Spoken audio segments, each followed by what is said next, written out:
캠프의 입장, 민주당 결선 투표처 관련해서 입장을 말씀드리기 왔습니다.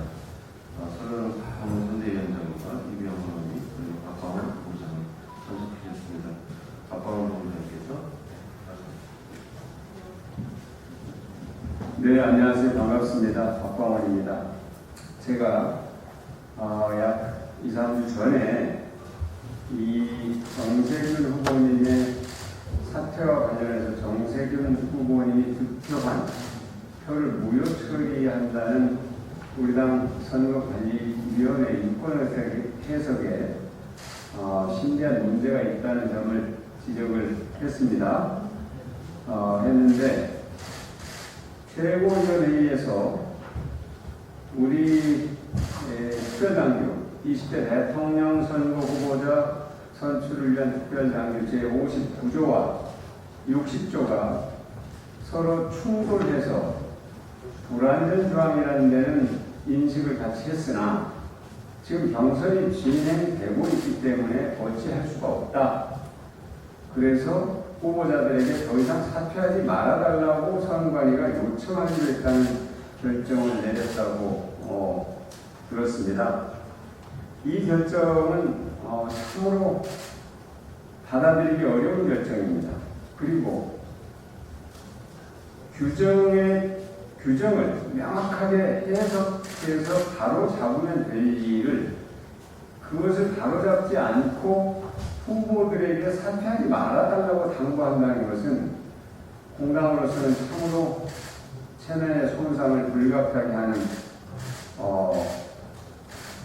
납득하기 어려운 불합리한 결정이라는 점을 말씀드리면서 저희들이 다시 한번 이 규정의 해석을 제대로 해 주실 것을 당 지도부에게 요청하기 위해서 이 자리에 섰다는 점을 말씀드리겠습니다.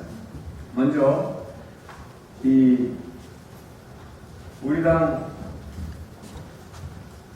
특별당규 20대 대통령 선거 후보자 선출을 위한 특별당규 제59조의 1항을 보겠습니다. 1항을 보면 대통령 선거 경선 과정에서 후보자가 사퇴하는 때는 해당 후보자에 대한 투표는 무효로 처리한다. 이 조항을 어떻게 해석할 것이냐 하는 문제인데 해석은 아주 간단합니다. 뒤에 2항을 보면 됩니다. 2항에 후보자가 투표 시작 전에 사퇴하는 때에는 투표 시스템에서 투표가 불가능하도록 조치하되 시간적, 기술적 문제 등으로 사퇴한 후보자를 제외하는 것이 불가능한 때에는 선거관리위원회가 조치 방법을 정한다. 이렇게 되어 있잖아요. 지금 김두관 후보님이 사퇴했습니다. 제주도에서 온라인 투표가 진행되고 있는데 그 투표 선택지에 김두관 후보님의 이름이 나오고 있습니다. 바로 이겁니다. 사퇴한 후보에 대한 투표를 무효로 한다는 이 59조 1항은 바로 김두관 후보님과 같은 경우를 두고 하는 말입니다. 후보가 사퇴했을 때 그 사퇴한 후보에 대한 투표는 무효다 이 얘기입니다. 그런데 이것이 마치 여태까지 후보에 대한 모든 투표를 무효로 하는 것으로 과잉 해석하고 잘못 해석한 것이 우리 당 중앙선거관리위원회 유권 해석이고 최고위원회가 이 중앙선거관리위원회 유권 해석을 그대로 받아들인 것은 잘못된 해석을 그대로 당 지도부가 인정하는 꼴이 된 겁니다. 이것은 우리 어느 후보, 이낙연 후보의 문제나 이재명 후보의 문제나 다른 후보의 문제가 아닙니다. 이건 우리 당의 경선 관리에 심각한 문제를 드러낸 것입니다. 이것을 바로잡지 않으면 나중에 선거 결과에 따라 엄청난 후폭풍이 올 수가 있습니다. 다시 한번 분명히 말씀드리지만 법적으로 저희들이 모든 검토를 다 마친 결과 59조 1항은 소급표가 아니라 장례여를 규정한 것이다. 소급, 이미 투표가 이루어져서 중앙선거관리위원장이 공표를 한 그 투표를 무효로 한다는 뜻이 아니라 앞으로 사퇴한 사람에 대해서 앞으로 투표하는 행위, 장래에 발생한 행위에 대해서 무효로 한다는 그런 의미로 해석하는 것이 헌법 정신에 결선 투표 정신에 맞다는 겁니다. 이 59조 1항을 어느 한 후보가 지금까지 득표한 득표수가 있는데 경선 중간에 사퇴했다고 해서 그걸 전부 무효로 처리한다고 하면은 60조에서 규정하고 있는 결선 투표제를 사실상 무력화하는 것입니다.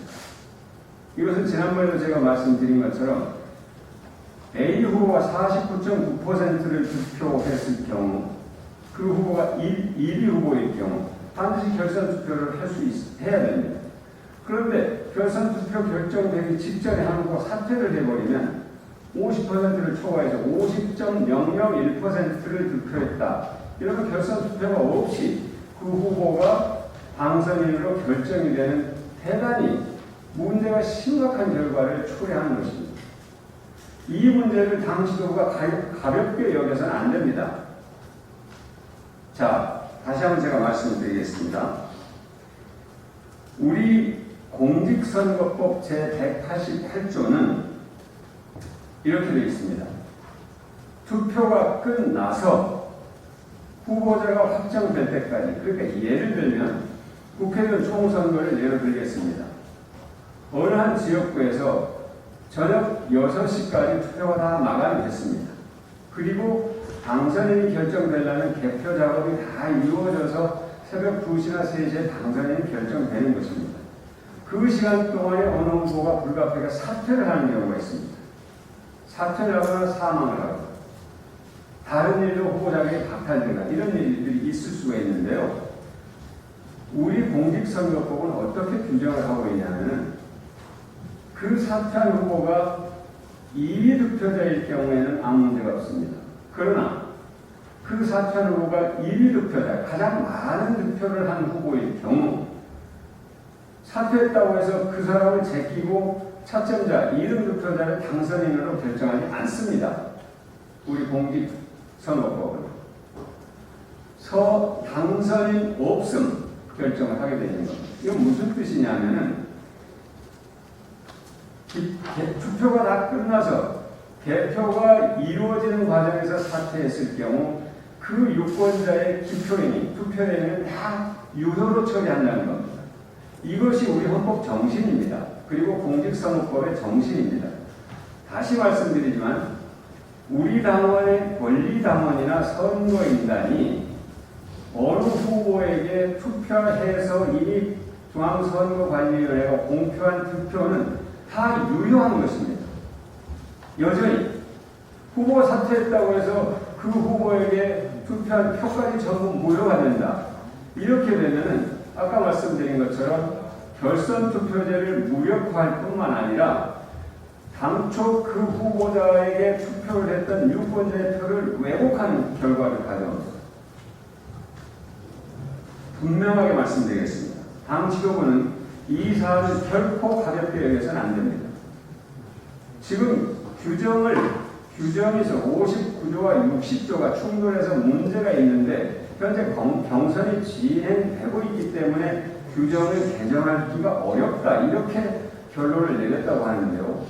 이것은 21대 대통령 선거 선출을 위한 특별당규를 제정할 때 그때 고치면 될 일입니다. 그거는 명확하게 고치면 되는데 규정을 고치지 않고 해석을 명확하게 정확하게 해서 이 상황을 바로 잡을 수 있는데도 불구하고 잘못한 해석을 갖고 계속 당 지도부가 명확한 태도를 보이지 못하고 있는 것이 심각한 문제라는 지적입니다.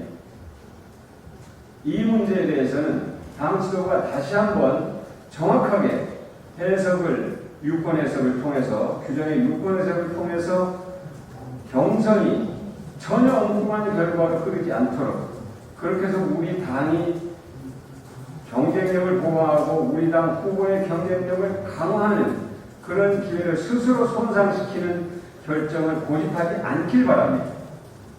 만약 이런 상황이 지속된다면 우리로서는 대응하는 합당한 조치를 취해 나갈 수밖에 없을 것입니다.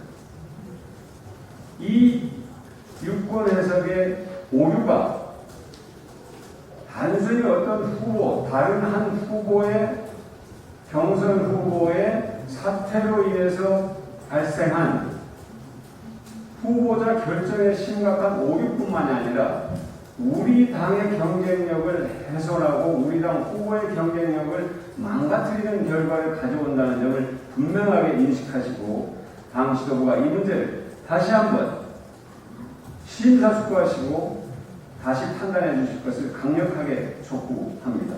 이상입니다.